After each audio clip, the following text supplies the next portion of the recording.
What is triathlon and why does nutrition matter? A triathlon is an endurance multi-sport race consisting of swimming, biking, and running over various distances. It could vary anywhere from as little as under an hour to as long as a 17-hour time cap and a full Ironman. The most common distances raced include the sprint distance, Olympic distance, and the half and full Ironman distance. And why does nutrition matter? For endurance exercise lasting 30 minutes or longer, the most likely contributors to fatigue are dehydration and carbohydrate depletion. The timing of energy intake and the ratio of certain ingested micronutrients may enhance recovery and tissue repair, augment muscle protein synthesis, and improve mood states following high volume or intense exercise. Glucose and glycogen are key substrates in the body in terms of performance. Muscle glycogen and blood glucose specifically are the most important when it comes to contracting muscle. Fatigue during prolonged exercise is often associated with muscle glycogen depletion and reduced blood glucose concentrations, and therefore high pre-exercise muscle and liver glycogen concentrations are believed to be essential for optimal performance. The gastrointestinal tract plays a critical role in delivering carbohydrate and fluid during prolonged exercise and can therefore be a major determinant of performance. Training the gut. The supply of exogenous fluid and carbohydrate sources can be critical to performance, especially during prolonged exercise. Gastric emptying, as well as stomach comfort, can be trained and perceptions of fullness decreased. A high carbohydrate diet will increase the density of sodium dependent glucose 1 transporters in the intestine, as well as the activity of the transporter, allowing greater carbohydrate absorption and oxidation during exercise. There's multiple methods of training the gut that in the end are all aimed towards improved performance. And they'll work through different key mechanisms, such as training with relatively large volumes of fluid to train the stomach will help improve increased gastric emptying, but also reduce bloating and fullness during exercise. By reducing gastrointestinal symptoms, you therefore improve performance. Other ways would be simulating the race with a race nutrition plan. So by practicing the high carbohydrate intake you will experience during race day, you will help create your body more efficiently with the increased gastric emptying, but also increased capacity to absorb carbohydrate. Um, Increased absorption increases delivery of carbohydrate to the liver and the muscle glycogen glucose, which will therefore improve performance. Nutrient timing. Glycogen stores are best maximized via a high carbohydrate diet of 8 to 12 grams per kilogram per day. This is also a similar prescription of high carbohydrate intake given for carb loading before race day. So anywhere from as little as 36 hours or even 24 hours up to 3 or 4 days before, increasing to this range of carbohydrates will help super compensate your glycogen stores. Inversely, if quick glycogen replenishment is required, so intra workout within the same day for a two-a-day workout, which we often see with triathlon, multiple workout sessions in a given day, um, then the following is actually considered: 1.2 grams per kilogram per hour of carbohydrate, with a preference towards high glycemic index sources. The reason being is because of the increased gastric emptying. The less time spent digesting and the more time actually delivering the carbohydrate to where it needs to go, the better, especially when you need that quick replenishment. Also, 3 to 8 milligrams per kilogram of caffeine, or even combining a slightly lower than 1.2 grams per kilogram per hour of carbohydrate with some protein will also do the job. In general, a 20 to 40 gram dose of protein, high quality, every 3 to 4 hours will affect muscle protein synthesis pretty favorably compared to other dietary patterns. This could lead to improved body composition and performance outcomes. Glucose periodization. So, while we know high carbohydrate intake will supply fuel to the body as whenever needed, there also come adaptations that are desired when training in a low glu glucose state. And that's considered the train low method. The current evidence supports that macronutrient distribution of about 60% carbohydrate, 15% protein, and 25% fat is necessary to support repeated bouts of endurance.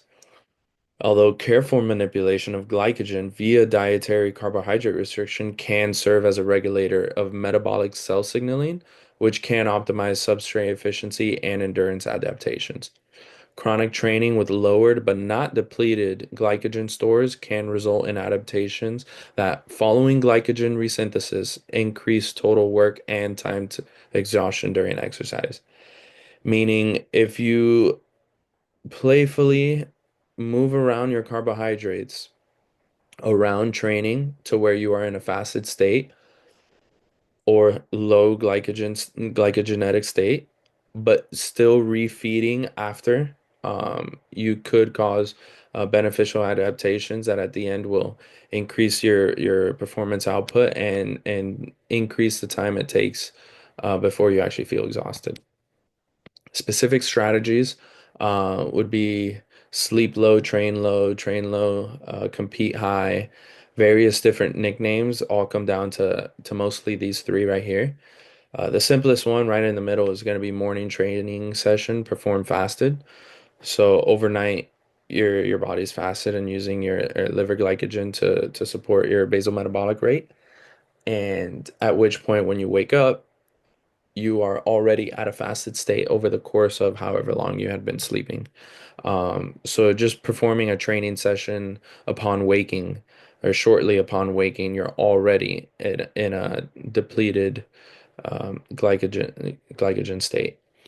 But that first bullet up there, we're looking at following that training session, reducing your carbohydrate intake, so not fully refeeding after that first session, and performing a second session several hours later with after that reduced carbohydrate intake. You for sure after that second session want to have a high carbohydrate refeed. So that is another method of it.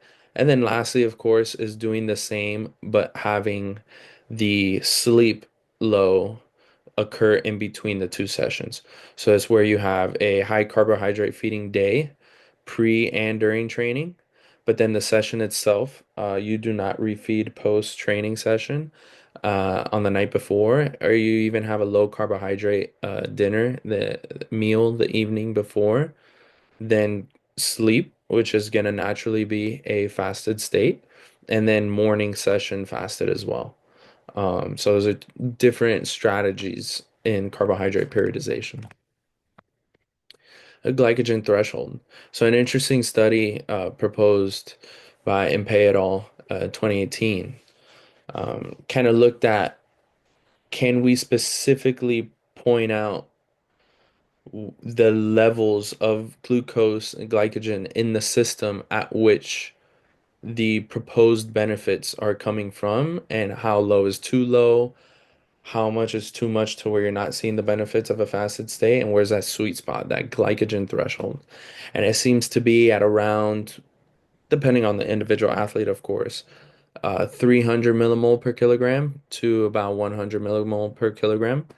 Um, Kind of recommended to be in the upper half of that threshold as opposed to the lower half because that's when you really start getting closer to like reduced protein synthesis pathways, even just reduced training intensity and performance due to a lack of ability to contract the muscle cells, and similar pathways. So It seems to be the study found that window to be best, but even within that window, it's better to err on the side of caution and start at the higher end, and then work your way down and see what works for your athlete. Here's an example. Depending on the actual intensity and volume on a given day, what the supposed carbohydrate feeding schedule may be. And you can even see if you really start blending the days together, how they feed into one into to the other. So for example, when you're looking at day 3, 3 hours of high intensity sessions with multiple intervals above lactate threshold, you can already notice that on the day before, which was a low intensity steady state session, you're already having high carbohydrate feeding post training, even if it wasn't that necessary. You're having high carbohydrate feeding in the evening, high carbohydrate feeding in the morning of, and then even a medium dosage during training and high post training. Especially when you notice that just the day prior, although you had 3 to 5 hours of low intensity steady state, it was at a fasted state, because the evening prior you had 4 to 6 hours of high intensity at multiple intervals above lactate threshold. But although you had high carbohydrate pre, during, and post training, that's when it ended. The evening, you're low carbohydrate. The following morning, you have steady state, low carbohydrate pre and during training. But then it's after that, after the high intensity workout, leading into several hours of reduced carbohydrate intake, into several hours of low intensity exercise, and we refeed again for the following high intensity.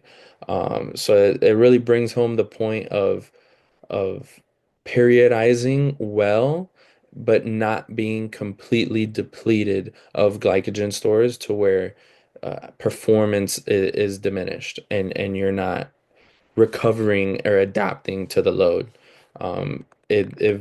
Huge emphasis on periodization. You don't want chronic low feeding. Other ergogenic aids that would benefit for triathlete in this stage of the game, when we're looking at, especially when it comes to the Olympic half and full Ironman, we're spending lots and lots of hours, not only every day but on race day alone, competing at what starts off as a low intensity, but over time, just the stimulus imposed on the body is similar to high intensity. Um, in this case, nitrates have been looked upon favorably. So anywhere from 3 to 600 milligrams, or even just as simple as 500 milliliters of beetroot juice, within 90 minutes of exercise onset, can impose a favorable benefit. Or even just within the carb loading phase, introducing a high nitrate diet uh, works well, because most high nitrate whole foods are carbohydrate based anyway. Avoiding antioxidants. Antioxidants seems to be a buzzword in today's supplement industry. You actually want to avoid antioxidants prior to exercise to maximize training adaptation. Kind of similar to all these recovery modalities and recovery studios that promote anti-inflammatory recovery modalities. You kind of don't want to overdo those, especially close when you're trying to see and maximize adaptation, because you kind of need that inflammation in the body for your body to respond to and adapt to. Um, Only needed or recommended if you must recover to 100% as soon as possible within 24 hours. 3 to 6 milligrams per kilogram of caffeine 30 to 90 minutes prior to exercise. And then just topping off every 1 to 2 hours. It could be as little as 60 up to 150 milligrams of caffeine, and even zero point 0.2 to zero point 0.4 grams per kilogram of sodium bicarbonate 1 to 3 hours prior to exercise. And then across the board, just for any athlete and even non-athletes, 3 to 5 grams of a day of creatine monohydrate has a number of different positive benefits. Some practical applications when we're looking at carbohydrate, um, it's mainly going to depend on how long and how hard you're training. If it's going to be a light day, 1 to 3 hours of training, moderate, maybe even low intensity, the lower end of the spectrum, 6 to 10 grams, which is still considerably high, but when we're looking at a triathlete, that's going to be on the lower end of the spectrum. But if we're training at a high intensity, for prolonged periods of times, or even just moderate intensity for 4 hours or more, we definitely want to hit that upper end at the 8 to 12 kilograms pre-exercise. So kind of like after an overnight fasted state, the morning of, anywhere from 1 to 4 grams per kilogram, 1 to 4 hours prior to the event, it's going to help top off the glycogen stores. And when it comes to during exercise, it really comes down to how long the exercise itself is. um, More is always going to be better. It's been found to correlate with better finish times. The biggest limiting factor there is going to be your gastrointestinal tract. So how well you've been training your gut, how much you can absorb and oxidize and deliver. That limit right there is going to be the limit of intake when it comes during to exercise. Post exercise, you definitely want to go back to that upper end range of carbohydrate intake in that first 24 hours with as much as 1 to 1.2 grams per kilogram per hour in that first 3 to 5 hours. When it comes to protein, a pretty general range is 1.4 gram per kilogram to 2 grams per kilogram, evenly spaced out 3 to 4 hours to allow favorable outcomes in terms of muscle protein synthesis. Pre-exercise or post-exercise, you want to choose one or the other, not both. 0 0.3 grams per kilogram. And then during exercise, exclusively if it's high intensity, like race day, for example, 0.25 grams per kilogram per hour. Other considerations to take would be making sure not to limit your fat intake below 20% of your total caloric intake. And water and sodium is very personal. Individual athletes have varying sweat rates, sodium content, different training intensities, body temperatures, ambient temperatures, Miami versus Colorado, body weight, kidney function, all will play a role in terms of water excretion, secretion, and the sodium intake concentration in that sweat. So proposed hydration plans could be anywhere from 400 to 800 milliliters of water per hour, and 300 to 600 milligrams per hour of sodium. A good example here, we're looking at a 65 kilogram male. Um, You'd want to target about 130 grams of protein per day, which would be split amongst 4 doses of 32.5 grams, to be specific. Carbohydrates on the upper end would range from 500 to 650 grams. This, of course, would vary if you're periodizing. Um, about 80 grams per day per fats is going to be about 20% of this daily intake here we're looking at, and 5 grams of creatine every day. So that's going to be every day. When it comes to pre-exercise, dosage, a pre-exercise meal could consist of 65 grams of carbs, accompanied by 200 milligrams of caffeine, 13 grams of sodium bicarb, and half a gram of sodium. Again, fluid intake is ad libitum, so whatever negates thirst. As long as you're not thirsty, then you're pretty good to go. During exercise, about 60 grams per hour of carbohydrates going to be a good sweet spot in the middle. If you're not going for that long, you could go less. If you're going for longer or more intense, you could increase that as well. 15 grams an hour per protein, if it's a particularly intense bout, or even race day itself. Half a gram of sodium, again, good starting point, but you could definitely increase from there if needed. Half a liter of water per hour, and 100 milligrams of caffeine every 1 to 2 hours.